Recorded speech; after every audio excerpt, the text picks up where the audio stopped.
So I wanted to ask, what's your favorite Christmas movie, since we're Christmas time, holiday time, and what's a memory that's associated with that favorite Christmas movie? Like one that's really impactful to you. I don't want to say I'm not like a big Christmas guy, but I mean, sure. I would probably have to say like Die Hard. Nice. Okay. I know it's all up for debate for being a Christmas movie. Most people consider it, yeah. Right. It's Christmas time. Things are happening. Yeah. But at the time I'm a kid, and Right. watching this normal guy take down all these big bad guys. I mean, that was a pretty cool movie back in the day. So Nice. I don't know, maybe Home Alone too on top of that. Yeah. What kid doesn't want to do that and pull that off, Oh yeah. Yeah, that movie still holds up today. I think both of them do. Being honest, though, I've never seen Die Hard. I've seen the John Wick's movies. I've seen, Taken. I imagine it's kind of around that realm of... Just hit search on Amazon Prime, man. It's there. It's a good one. Cool. It's a good one. I'll have to check it out. So it put Bruce Willis on the map. Bruce Willis. I've seen a lot of Bruce Willis movies. Yeah, he's good. But he's good. That was the one that made him... That put him on the map. I mean, he was doing little stuff before that. Cool. Going back in history, before you kind of run in Prodigy Homes, like, what'd you do before this, and then what led up to building homes? Like, why were you interested in that? Yeah. So I, back in high school, 14, 15, 16, I always had a work ethic. I always wanted, I came from a poor family, and it was like, if you want something, if you want those jeans or those Doc Martens or whatever it is, like, you're going to have to do it. So I always had some kind of a job, whether it was mowing lawns or knocking on doors selling Firestone flyers when I was a little kid, that kind of stuff. But whenever I was old enough to actually have a job, with a W-2 and all that stuff, I went to work with a cabinet company. So I was working on cut lists and assembly, and then, just a year into it, by the age of 17, I was already on the install crews with them, and they were also doing millwork packages too, so all of the trim work in the houses, so doors, windows, base, closets, that kind of stuff, so carpentry. So I was doing that for a couple of years, and then I moved to Dallas, Texas, and I got on with a remodeling company. So that's what really opened my eyes to the building industry was, as a carpenter, a finished carpenter, a cabinet installer, you're on job sites, you see what's going on, but you have no idea what was in front of you and what's going to happen after you leave. But being a remodeler, I worked for a pretty cool remodel outfit in Dallas that we would go into these multi-million-dollar houses, and just, they're old and run down, but they're in that neighborhood. So we would gut the whole house out down to the studs, and then add not remodels, but additions and things like that.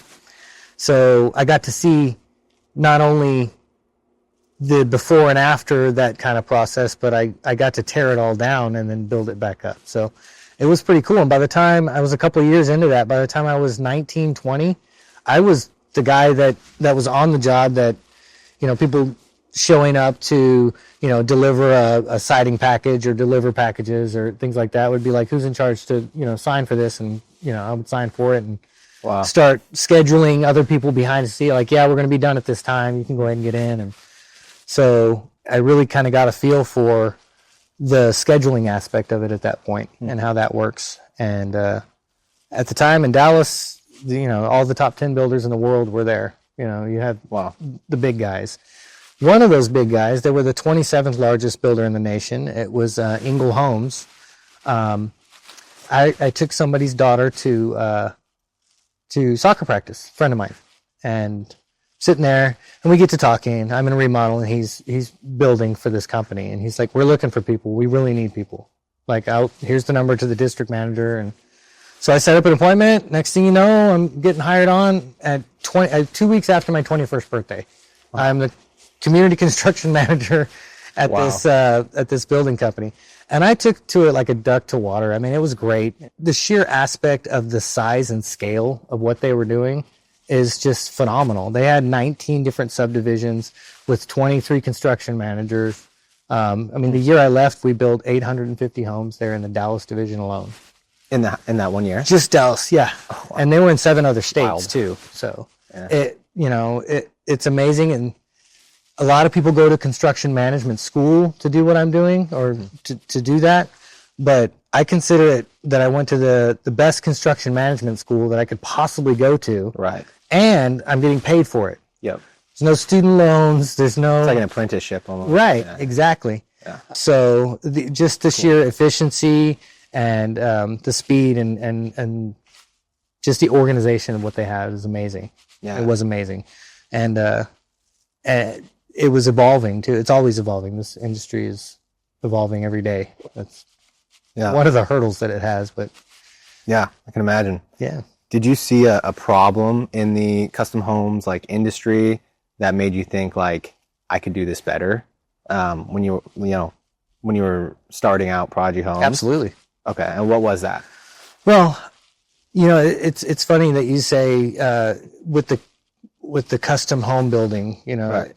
there is such a broad spectrum along like on this side you'll have a true production builder, and on this side you have a true custom builder, and there is a billion different colors in between that spectrum.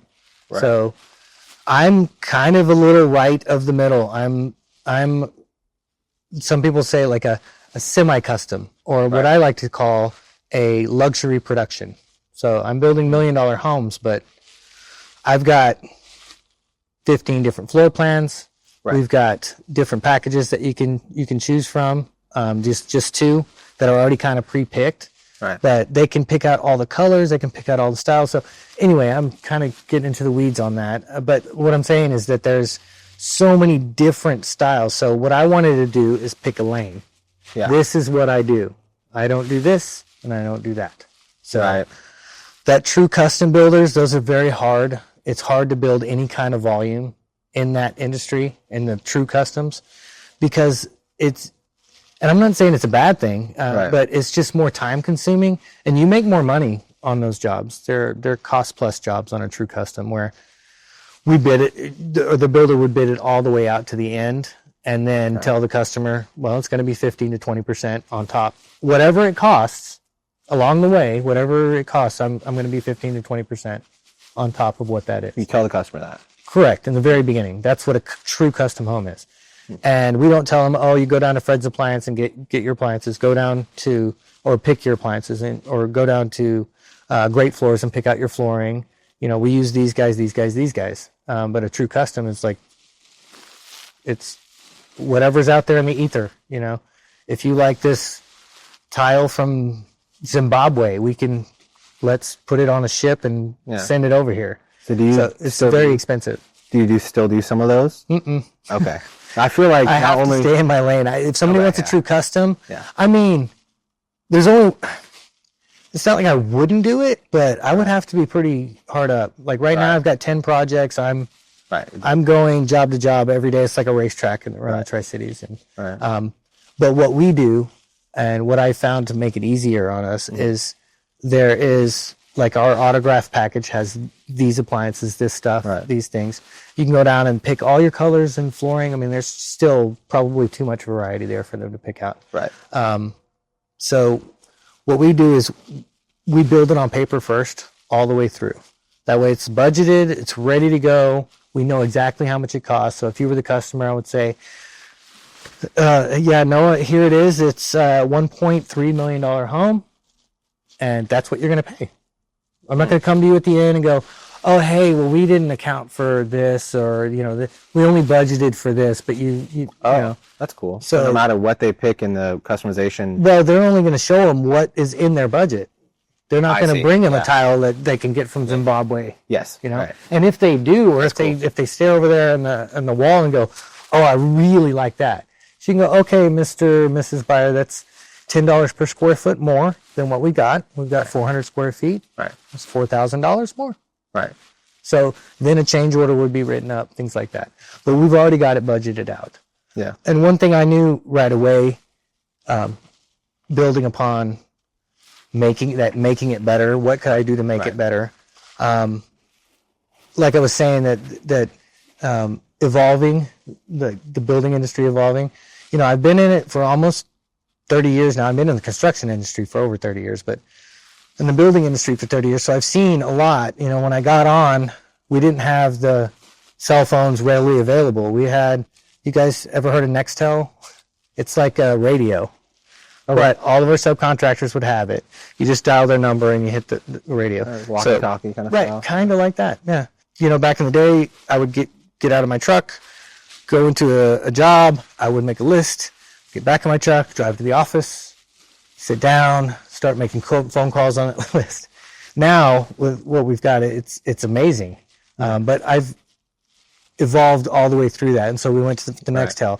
And then after that, we got a Palm Pilot. Like, they sprung for Palm Pilots, which is really cool. I remember that, yeah. So we can go through all of our schedules, and then we would hot sync it into the computer on a little cradle that goes back to, it goes back to the corporate office. So all of the scheduling items now, and even now with AI coming into it, it's amazing. Yeah. It's absolutely amazing. But I work with a cloud-based system called BuilderTrend, and a lot of other people do as well. But we've been working with them for 15 years. Yeah. So they're like a 17-year-old company. So just in the first couple of years they came out. But I knew right away that we were going to need a software to keep track of all this stuff. Yeah. I'm really good at remembering things, and, you know, kind of, I can build one house with my eyes closed, but you give me a dozen houses all at once, all around the Tri-Cities in different jurisdictions, you need something to help you keep track of that. Yeah. And it's also a great portal for the buyers can see into. It's really cool because they can log in, they see daily photographs that I take every day, messaging center inside there, like if they have questions. Yeah. All the documents are in there, all the plans are in there, all their selections are in there. So it's really cool because somebody will come up to me, one of the subcontractors, right? It's inevitable. I show up, they're like, hey, we have a question on this. Yeah. Look it up. Like, there it is, you know? Yeah. It's right there.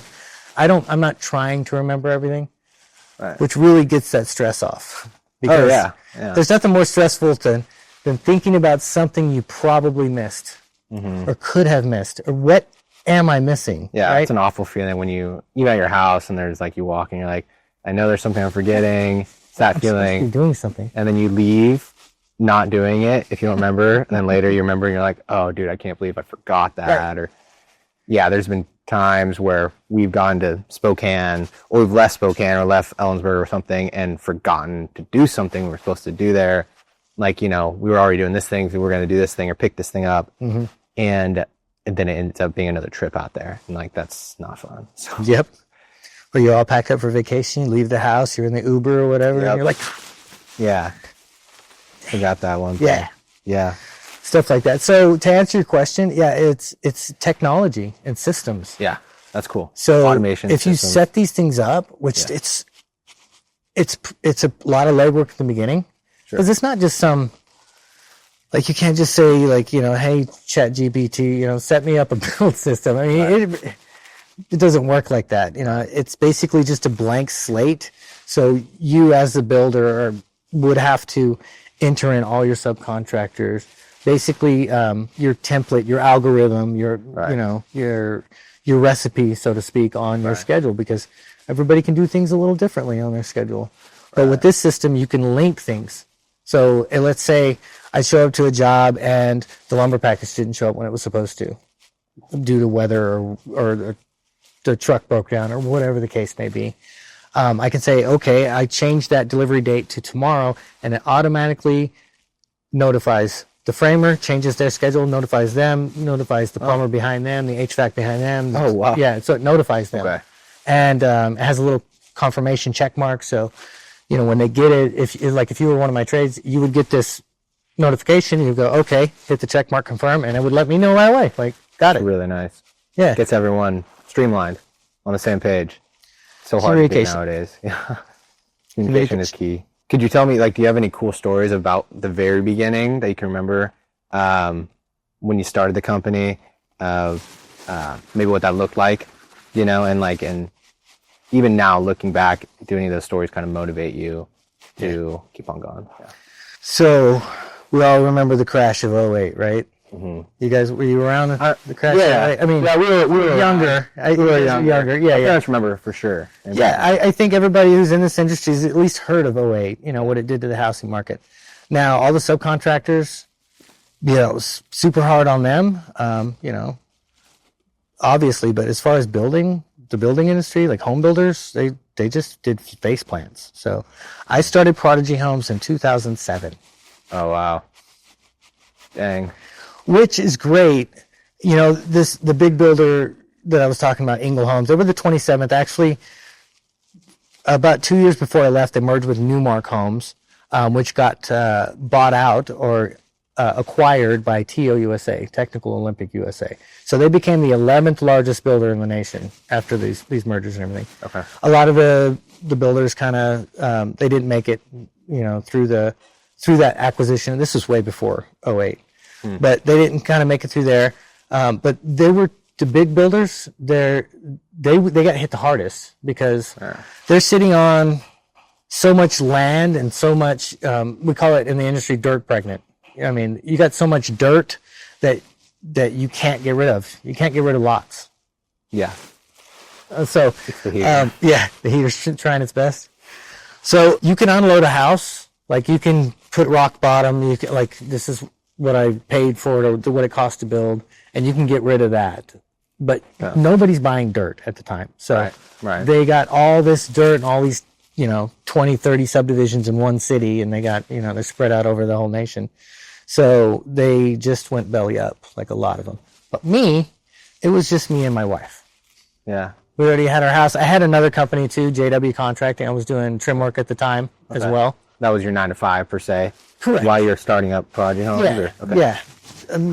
So to speak, yeah. But I had already had that company running pretty well where it was, you know, it was a company more than a job that I had. Yeah, like, sure. I had people that were working. But of course, you know, an '08 hit, you know, that kind of, which was perfect because we'd already started building. So we didn't have a lot in front of us. We didn't have a lot of debt. It was just us. So we were able to kind of get started and ratcheting things up when other people were nosediving from the debt and having a hard time. So yeah, there was a lot of opportunity at that time. Even though a lot of hardship brings opportunity. Exactly. Unfortunately, but it's the truth. I've always had the attitude, you know, the cream will rise to the top. You know, if I mean, it's an opportunity. Right. If the economy crashes, that's going to weed out all the people that just have a hammer and say they're a home builder. You know, they're not going to make it at all. It's the people that have been here, tried and true, and trusted. That as long as they pivot right, they'll make it. They'll make it. So that was kind of the start of our company. It was just me and my wife, which we're kind of what I call the dynamic duo, right? Because I know how to build a house front to back, like I said, with my eyes closed. I'm really good with people. I know kind of how to work, you know, how to work out issues and problems. That's one of my superpowers, is we can, whatever it is, we can get together and we can figure it out and make it work. Now, my wife, Jasmine, she is a bean counter extraordinaire. She's got her accounting degree and she, you know, she's tenacious, yeah. Where she's like one of those dogs that bite and they won't let go. Yeah. So whatever it is, whatever she wants, she's going to go after it and get it, which is, I've always admired that about her. That's awesome. And on top of that, she has interior design skills that are very cool. Out of this world. You know, they're award winning.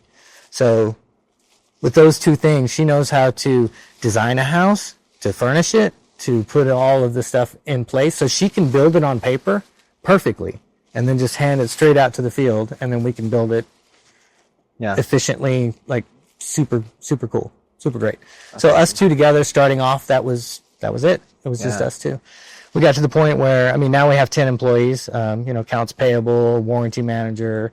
We have a field operations guy, and we've got a superintendent. And I wear a lot of hats. I'm the project manager. I'm the vision guy. I'm, you know, that's basically driving the bus for the company on the direction and kind of that 30,000 foot view of what's going on and what direction we need to go.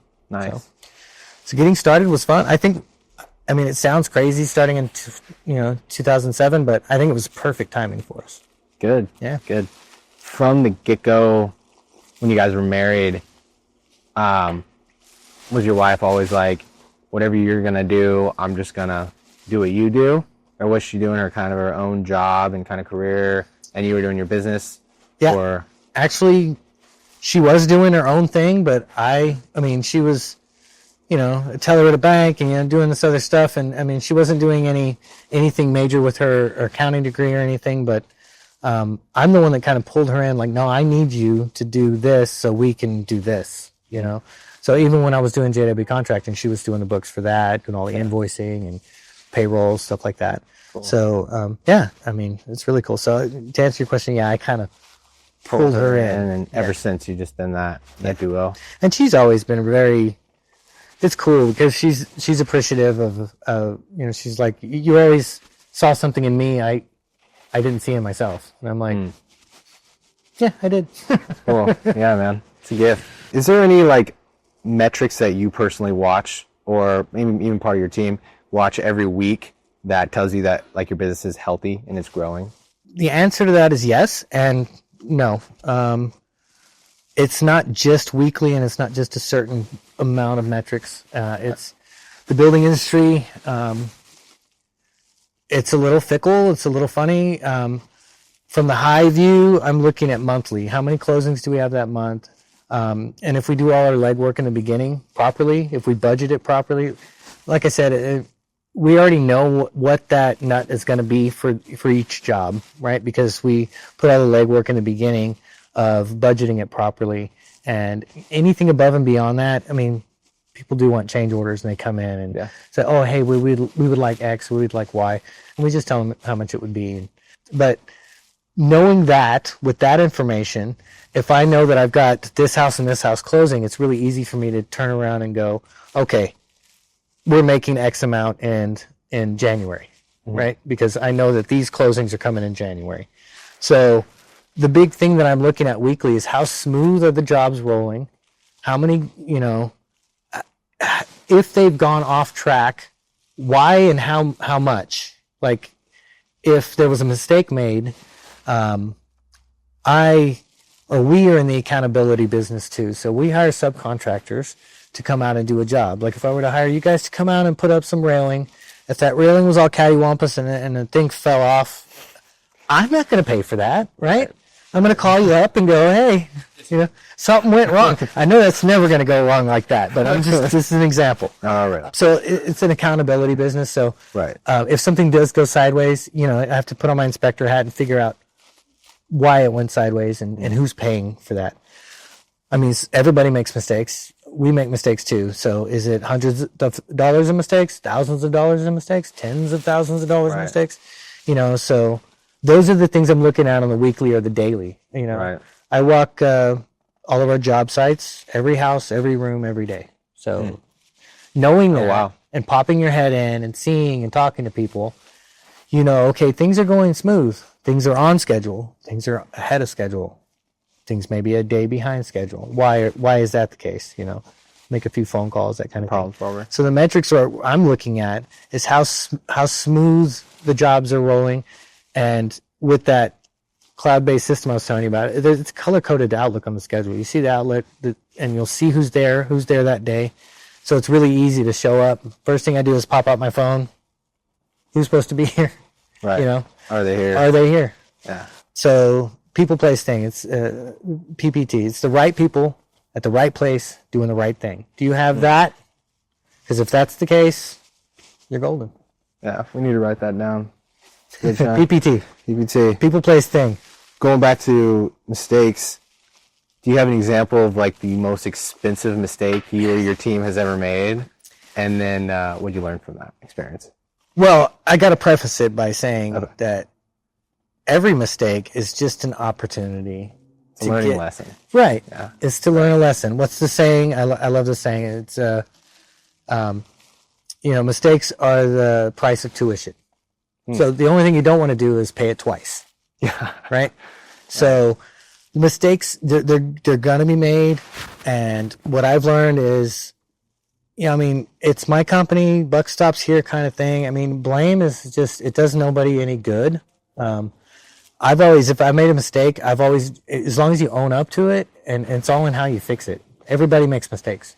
So if you look the other way and go, hey, not my fault, not my thing, you know, somebody else's problem kind of thing, that's somebody you don't want on the bus. You want them to, like, to go aside.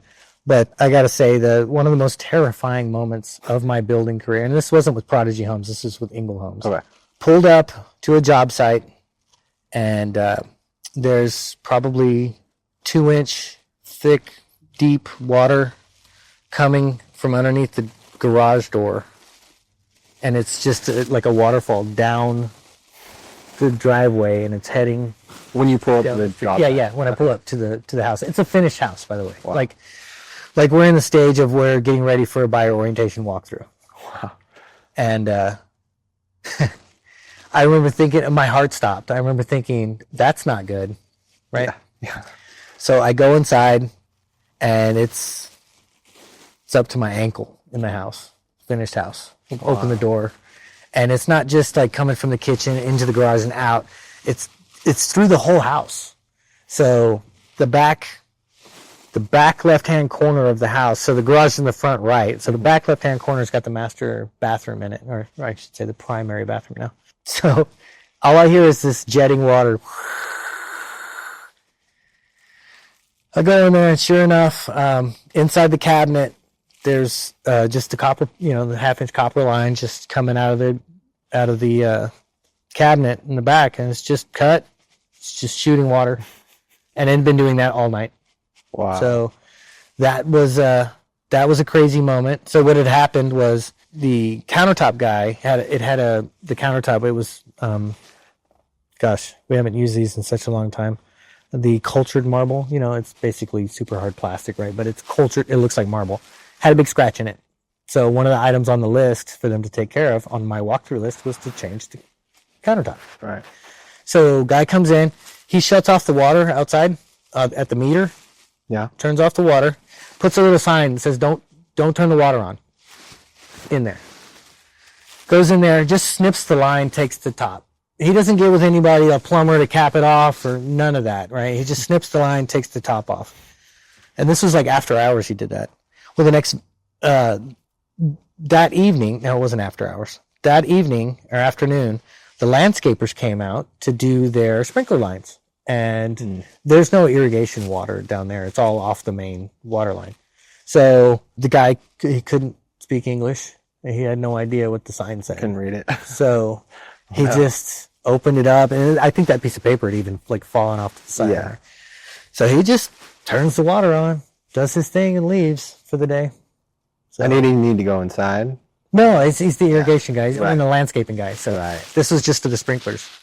He saw that the sprinklers were on. Okay, all right, everything's good, and he left. So that was a good 12 hours of water just shooting into there. So that was a physical mistake. That was a big mistake. I mean, it wasn't really my mistake, but again, this is my house. It's my job. I mean, I'm not going to go to the buyer and say, hey, Bobby, he just yanked the countertop off, and then Julio over there, he just turned the water on. And it's not my fault. Right. Because they don't care. They don't care about Bobby or Julio. They care about their house and who's building it. So How long did that fix take? 2 weeks. 2 weeks. We got it done in 2 weeks. So we didn't even have to push back their closing. So Oh, wow. we jumped on. Well, I put on my Superman outfit and was like, I was calling everybody. Going, I don't care what you're doing. Stop right now and come over here and do this. So we took the sheetrock off the whole house 3 feet up, replaced all the flooring in there because it was all ruined, except for the tile. The tile was fine. All the millwork package got changed out. But the good thing is on these houses, see, that was I still remember, it was a 2412 plan. We didn't go by names or anything. So we had 7 different 2412 plans that were under construction right in the area. One had a millwork package in it. One had a cabinet package in it that was the same color as this cabinet package. So we were able to... Oh, so you just took that one? Yeah, just start pulling resources. Yeah. So this one had to wait a week, to get a new package out. And I mean, and when you're that large, the subcontractor base, the sub base is ginormous too. So they're able to pull off some crazy Call stuff this guy, too. call that guy, line them all up. Yep. Yeah. Stop production, put this one first and go, that kind of thing. So we were able to pull it off in such a way that it went pretty quick. Nice. We were able to fix it up pretty quick. But what I've learned is communicate. That was the big lesson in that one. Yeah. Before that, I never really pulled all the subcontractors in one room, and had, every year we have a subcontractor meeting where we go over policies and we go over communications and we go over hey guys, it's not just me, it's not just you, it's us. This is what we're doing. Without everyone here, we are all nothing, right? I mean, yeah. It's not just you. I mean, if you're the tile guy, well, guess what? The delivery guy's in front of you, and the painter's in front of him, and so everybody has to work together to be able to even get to your window of work. So that was a big eye opener for communication. On that job. Good on because you. not only the problem, Right. but I figured out what we were capable of truly doing when we had to, when we needed to. Right. Sometimes you figure out what you're worth whenever shit hits the fan, right? Right. That's when you go, okay, do I have a fight or flight? You know? Right. Yeah. That's cool, man. And good on you for, taking responsibility and lining up all those subcontractors and being the one that creates that system. Because I myself and several different places I've worked have seen that dysfunction. And, come in at this time and this contractor was supposed to come this time and they didn't Right. show up and blah, blah. They don't know each other. They don't know what's going on. So that definitely needs to happen. And Absolutely. That's, I would even say, touching back on that, one of those earlier questions, that's probably something you're doing that a lot of people aren't doing as well. It's just taking the reins and saying, hey team, let's all get behind each other because you need me, I need you. And that's really cool. And it's definitely a symbiotic relationship. Yeah. For sure. For sure. For sure. And I get that too. So there's a lot of builders out there that I would call either last minute builders or panic builders, where they'll call a subcontractor hey, you're supposed, when are you getting here? And they're like, where? Right. You didn't even let me know where I'm supposed to be or what I'm supposed to even be doing. Right. And I'll never call a guy for scheduling anyway. If there's a big issue or problem, but I'll never call a guy today for tomorrow. Yeah. Right. I'm calling you 2 weeks. If I'm calling you today, it's for 2 weeks or 3 weeks from now. Hey, I'm going to need you to get in here at that time. Yeah. The biggest phrase that I hate is, it's not going to be ready, right? So there's a lot of people that you try to schedule them, or let's say they're trying to use the same kind of scheduling program. Okay. Now, I use a scheduling program, but the only reason why it works is because I update it constantly, because people, things, Mother Nature, things happen. Right. And if Mother Nature, if it rained a tsunami and something couldn't be delivered or whatever, the framers had to pull off, I'm not going to not call the next guy. That's just crazy. Or some builders will hope, I guess, that the subcontractors will build it, because, the plumber knows the HVAC guy, and the HVAC guy knows the electrician, and the electrician knows the insulation They're just guy. hoping that they'll all figure it out. Yeah. Yeah. They'll all figure it That's out. what I've seen. Yeah. And it doesn't end up good. No, it doesn't end up good. Yeah. Biggest pet peeve is crickets and tumbleweeds. If I show up to a job and all I hear is crickets and I see tumbleweeds going across, that's Something's such wrong. a pet peeve of mine, because I know we could be being productive. Things could be happening. Right. We can get this done. Yeah. And the way you make money is you put more of these things out, right? Yep. Now, if you can figure out a way to put more of them out, that's better, right? Yeah. I Now, used to have a manager that would say, if you got time to lean, you got time to clean. that's right. Get the broom. So we'd never lean on the counter. We'd just stand there if we were going to talk. I told my kid the other day, she's 17, she's like, I'm bored. And I'm like, shit, I never told my mom that. Yeah, I just give you something to do. Yeah. Never. Yeah. That's funny. Are you satisfied where Prodigy Homes is at right now, or do you have a big vision of where you'd like to be 5 years, 10 years, anything like that? Oh, wow. I'm never satisfied with what we're going on.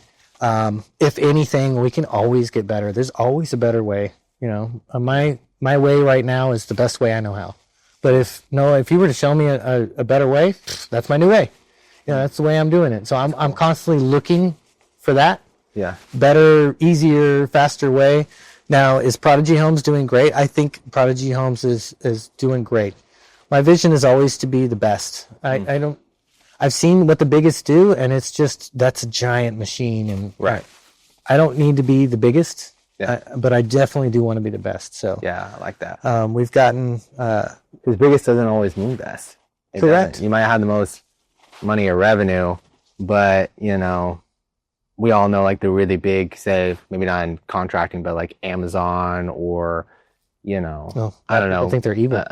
Yeah, right. And then because they go overseas and you get these very, very cheap products, and you're like, well, where's the American-made stuff? Like, where's the quality? And they continue just to try to grow massive because people will go to them because it's fast and it's whatever, it's cheap. But it definitely doesn't mean they're the best. They might be the most successful. Well, successful as far as, just sheer volume. And their systems, volume. I mean, it's so impressive what they're able to do. Right. Yeah, it really is. For the last 4 or 5 years, we do about 20 to 25 homes a year, which is pretty good. Pretty good. For a 10-person team, it's not bad. But like DR Horton Homes, they're the largest builder in the nation. They did 93,000 last year. 93,000 homes. Crazy. So, but they're what we call in the industry cookie cutter homes or Cracker Jack homes. But they fill a need for people, those first time buyers, they're affordable, that kind of thing. Yeah. But yeah, they definitely have a reputation of, just slapped together with glue and sticks, kind of thing. That's the reputation. So, I've always wanted our reputation to be about quality and trust and workmanship. Yeah. Like, we've won in the Parade of Homes, we've won best workmanship 12 years in a row, 12 years straight. Yeah. And that is a streak that's I'm most proud of, for sure, right there. And that's been my vision. Now, do I want 13? Yeah. Definitely want 13. We've got 5 Crystal Trophy Awards saying best in parade. We've got numerous awards, but it's not so much about the awards, right? That's, for me, that stuff will come, as long as you dial in that efficiency and that workmanship, and if you show you care, that the rest will come. The money will come, the awards will come, all the accolades. Right. If you're striving to be the best. Yeah. That the rest will come. Very cool.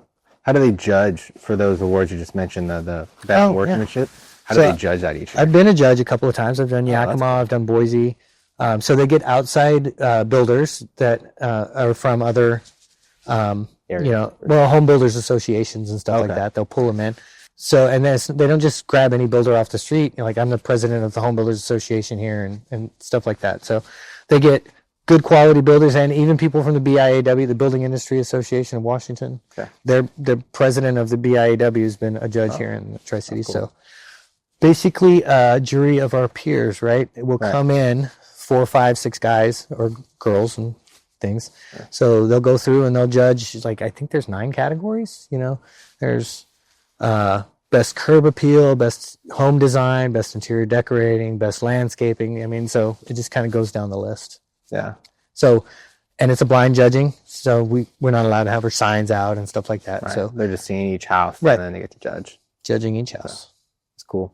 Yep. Is there? You kind of already answered this, but specifically systems or automation that you have seen that has allowed you guys to really grow. Maybe you would refer back to that. Lining up the subtractors with the scheduling. Mm-hmm. Any other systems or automation, or even relinquishing of duties from yourself to a certain position that really helps you kind of, step up and overview everything? Yes, definitely. So before we were using Builder Trend, it was Virtual Boss, which Virtual Boss was a lot less smart. It can link everything up, but the communication wasn't there. Like, I still had to send out faxes and stuff like that, like back in the old days. Of doing that. So when we got with Builder Trend, and we evolved with them, because it was pretty simple in the beginning, and they're constantly doing these updates, which I love, because I go, we can do this now, gang. Right. Now all the warranty is in here as well. All the change orders are paperless. As soon as they click on, yes, I approve, it's approved, and we do it. So those systems are really cool, but the reasoning behind needing these systems and having that just focus on getting it efficient is you think of a house, like a lot of people don't think of this, but how many parts and pieces do you think are in a house, counting every nut, bolt, screw? Like, just take a wild guess. Oh, I don't know, 500,000. 500,000. That's a lot, right? That sounds like a lot. Sounds like a lot. So D.R. Horton did a study. It was years ago. A house is a house. It probably hasn't changed that much, but it's 1.4 million parts and pieces. Oh, wow. Counting every nut, bolt, screw, shingle, tile, spray foam, everything. Yeah. Every little aspect, bag of concrete, however you want to. I think they broke it out as far as the square footage of concrete. Anyway, so you got this 1.4 million part and piece 3D puzzle, right, that you're putting together, right? And it doesn't have a. Yeah. It's like basically like a picture on a box too. We got like 5 in a residential building plan. We got like 5 or 6 pages that we go off of. Mm-hmm. You got the elevation, you got the overview of the floor plan, you got some cutaway views, and then you got the foundation. So we've got these few pages to go off of for this 1.4 million part 3D puzzle that has to be functional because people are living in there. It has to be beautiful, right? Stylish, all that good stuff. Now, we're working with about 50 different contractors. So let's say there's 10 people per. That's 500 human hands, right? Okay. I mean, not 500 people, it's 1,000 human hands are coming together to build this 1.4 million part and piece 3D puzzle that's got minimal, pages to it. So there is such a wide range of mistakes that can be made and things that go sideways. So that's why it's so important. It's so crucial that you set some kind of algorithm system up that can follow along with this and help with the communication and help with the organization of that. So the number one cloud-based, it sounds like a freaking Builder Trend commercial right now, but sponsor. Definitely want to go with cool. Builder Trend. They're the number one. Yeah, kind of our heart for part of this podcast is to make this educational for people that want a young guy, like your story, 19, 20 years old, and he's just jumping into the contract and the trades, and he wants to do this, right? And he's hungry, and you got the podcast, you got YouTube, you got whatever way you want to learn now, online university, whatever you want to do. And so, this is just really valuable stuff because I'd never heard of Builder Trade. So, it's Builder Trend. Builder Trend. Yeah. Builder Trend. Cool. In a custom home, what's the most sought after pivotal piece of that? Mm-hmm. As in when someone wants a custom home, is it they're just imagining this beautiful kitchen, the big whatever, or is it the backyard with the pool and is there kind of one that really comes up a lot, like a kind of a trend? Yeah. I mean, and that trend is ever moving and ever changing. But what really kind of kicked things off was that LED trend, that you want to see LED backlit everything, right? They want, that really cool pool outdoor space. And so I would say the biggest change between a production and a custom would be the materials. Okay. I can take a production home and really blingify it, make it look like $2-3 million home. Right. By changing all the materials inside and adding those LEDs and doing some really cool things drywall's $5-6 a sheet. It's not a big deal, but you get rift cut strand oak, which is $250 a sheet. And you can use that, and it looks super cool. It just or right now travertine's coming back, and travertine used to be around good 10 years ago, 20, but now it's coming back. But it's coming back in a different way. There's all kinds of design trend things that are involved, and Jasmine, like I said, that's my wife. She's she is all up to speed on that, which it's funny because she's constantly asking my opinion on stuff, and I think it's just to prove to herself that she's right, because whatever I say, she's like, nah, Like, which one do you like? A? Okay, we'll go with B. Like, Yeah, right. it seems to always be the case. Every time she wants me to like go pick out selections with her or do that kind of thing, I'm like, nah, just surprise me. That's cool. So the main thing about custom homes versus production homes is production homes are going to be tight. Nothing changes. Like, they're going to be more confined spaces. They're going to be smaller square footage. If you want to change the elevation or you want to change, it's something about the inside, you want to delete this or add this, they're usually like, no, this is what it is. This is what it is. You have A, B, or C color choices, and that's it. Now, the custom end, you're going to see more wider expanses. You're going to see a lot more luxury materials, things like that. And that's what drives that price up, right? The biggest driver of home building is square footage, Okay. If you're doing a 2,000 square foot house or a 5,000 square foot house, one is more than twice as big as the other, so it's definitely going to be more expensive. Yeah. Could you take that smaller house and still make it look pretty luxury? Oh, yeah. By certain style? Like I said, the materials, yeah. Yeah, materials, okay. Yep. Cool. Put in some cool floors, some cool cabinets, do it in such a way that, there's a lot of things you can do with like ceiling treatments and wall coverings and kind of really cool stuff that a lot of people can remodel their house, but it's going to be, those things are not cheap. Right. That's why they're more in the custom or luxury end homes. Homes, yeah. What do you find clients really care about through the process of you building one of their homes? If you're talking to them, or is it you only have buyers at the very end, or do you have people that come? Oh to no, you? we have pre-solds from the very beginning, where Okay. they're like, I really like this lot and I really like this floor plan. Okay. So then we start figuring out Okay. Cool. color selections and picks and all that stuff. So yeah. So through that process, is there anything that kind of sticks out to you that they are always like super adamant about, or does it kind of just vary per person? What are their like highest needs or cares? So what I've noticed over the years of building homes, and what I think sets us apart a little from some of the other people is the fact that I've realized this. And it goes for like most businesses, right? Even in your business, it's a fear. If you figure out what they're afraid of, and then you Address that. let them know, you address that and let them know that this is not going to be the case. We're going to do this. We're going to do A, B, or C. We're not going to do D that you're terrified of. Yeah. It's my job to kind of, building a home is, it's pretty scary for most people because they don't know the builder. They don't know what is actually going to happen through the process. You're leading somebody through the jungle, right? Yeah. And who do you want to lead you through the jungle? Indiana Jones, right? I mean, that dude, that dude's going to take care of you. Right. So you got to be him, to them. So you just, figure out what they're afraid of. And they'll tell you, our last experience, we did this or this. We happened. have a friend that was remote at home, had a contract, didn't show up. Exactly. Yeah, nothing ever moved on the job. We had no idea what was going on, no communication. So, like our Builder Trend deal, that's so transparent. Yeah. You see daily photographs, color-coded outlook on the schedule. You see things happening. You're like, they can see that too. Yeah. Okay. They're like, oh, this is supposed to happen today. And then they show pictures at the end of the day where it's happening. Cool, Yeah. They can be, and it's all cloud-based, so they can be sitting in Fiji and be like, hey, check it out. They're doing this today, that kind of thing.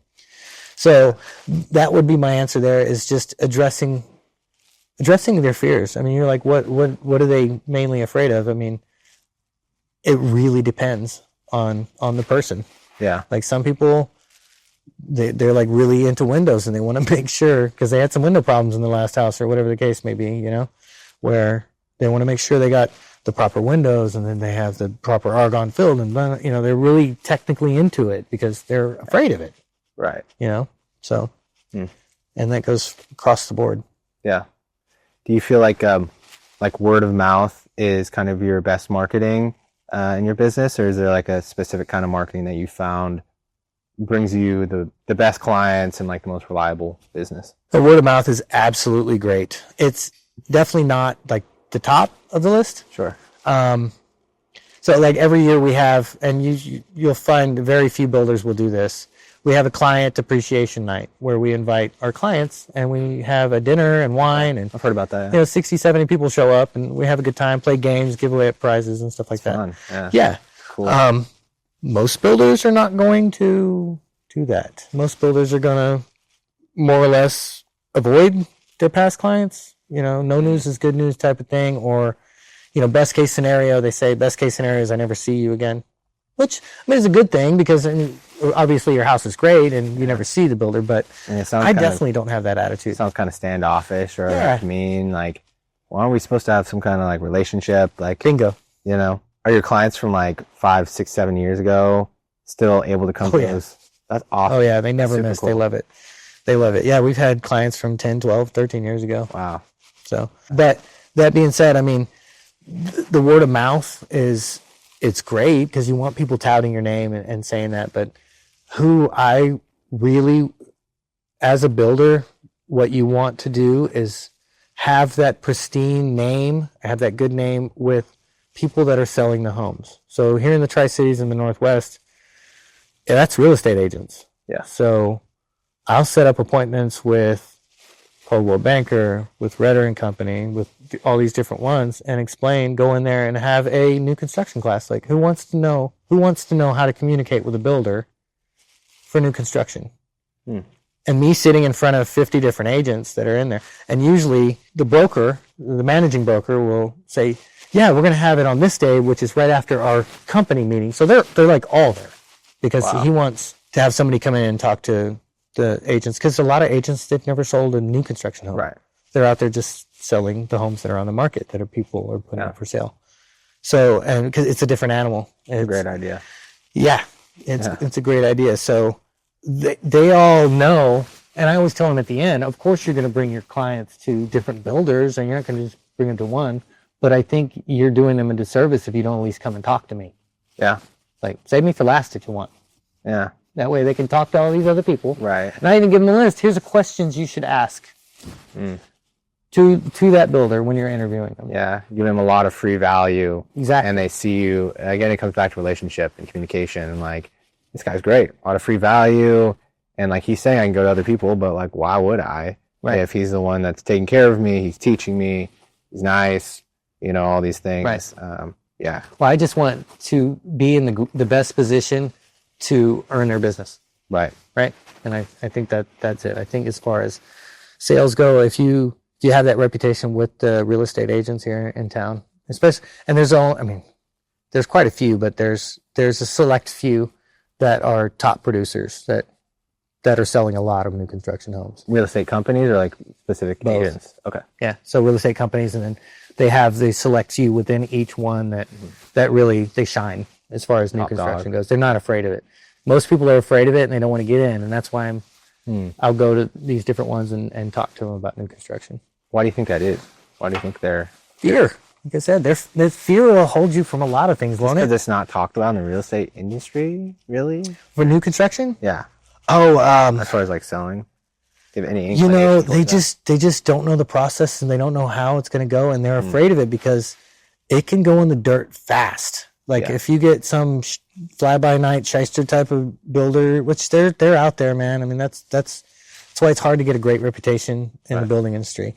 So it's kind of like, if you had a friend and they needed a job and you knew a guy, but you knew your friend, or you didn't know the friend, would you recommend them for the job? It's almost like it's your reputation on the line, right? Okay. That's the way the real estate agents feel. That makes because if this builder doesn't treat them right, then their reputation goes to crap with this buyer. So that's what they're afraid of. And if they don't know the process, there's a lot to be scared of. The unknown is scary. Yeah. Especially when you got, nowadays it's $700,000-800,000 to $2 million homes that you're putting on the line. It's a lot of money. Yeah, it's a lot of money. Does this company stress you out? Or your position? You're pretty stressed, or is it kind of on and off, or what? That's the whole goal, is to alleviate, right? Every day to alleviate a little more. What can I do to alleviate that a little more?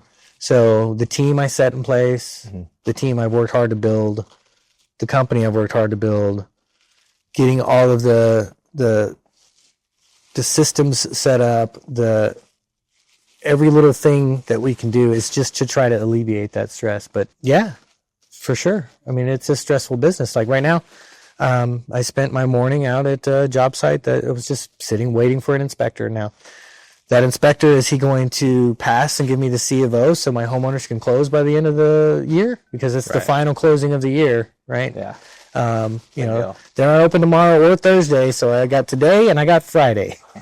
And you accounted for this, right? Yes. Like accounted for it being closed. Yeah. Yeah. The only stressful part is the fear factor, the unknown. Like, is that material going to show up? Is that guy, is he having a bad day to where he doesn't do his job properly and I have to come back in and go, hey, it was done wrong or improperly, you got to come back and take care of it or fix it. Or, inspectors or jurisdictions or whatever the case may be, having to kind of rely on them to get things through. Like right now, permitting is difficult in a certain few jurisdictions here in town, very difficult. And there's nothing that I can do about it. So those unknown, intangible things, that's what stresses me out. Things that I can't control. Right. So it's kind of like I watched this video. It was pretty funny. Somebody sent me. It was this guy trying to he was at the beach mopping. Like he was trying to mop the like the wave would come in and he was mopping when the wave would come in and then it would go out and he'd come in and he'd mop some more. And it's like, that's pretty clever. Yeah, that's what it feels like. Yeah. Sometimes. Yeah. Sometimes. But if you don't have those systems set in place and some kind of, like a scheduling program, something to help you out, you'll get burned out pretty fast. Yeah. Because a lot more things are out of your control. Yeah. So, yeah. And I'm not a control freak. I'm not a perfectionist either. No. I realize that I'm paying somebody to do a good job. Yeah. Now I know what a good job is, so I'm going to come in. If it's a good job, great. If it's a great job, even better, right? I'm going to hire you more next time. That's why this 5-star mentality across the world just drives me crazy. Like, if somebody is going to get a 5-star from me, it's earned. That's the top, right? You can't get any more stars than that, right? It's 5 stars. Right. So, I mean, if somebody gives me 4 stars, I mean, that's pretty good. I mean, it's, exceeded expectations. But like I said, when I say I'm not a perfectionist, it means that I realize that people are human, and we're as a contractor or as a home builder, we're paying them to come in and do a job. Now, is it going to be perfect? No. I always aim for perfection, but right. If you expect every little thing to be perfect, your head's going to explode because you're going to be so stressed. Well, my favorite saying, but you're absolutely right. You'd be so stressed. My favorite saying of all time was by Vince Lombardi, and he telling his guys in the locker room, "We're going to chase perfection, knowing that it's unachievable, and that's how you achieve excellence." Mm. Yeah, that's good. And you just don't quit. Yeah, I like everybody's when like homeowners come in and they get like super picky, and I'm not talking about picky homeowners. That's great, you're picky. Yeah, but the ones that are like, it has to be perfect. Oh my god. Right. It's like, I've been chasing that ghost for almost 30 years. I'll continue to chase it, but it's a ghost. Right. Yeah. Are you are you a reader or are you more of a movie guy? I would say reading, but I more do audiobooks because I'm in my truck a lot, right? So cool. I'll just throw on a book on audio and just listen to it as I'm driving. Super cool. Yeah. All kinds. Any specific book that has helped you think like a CEO or think like the boss?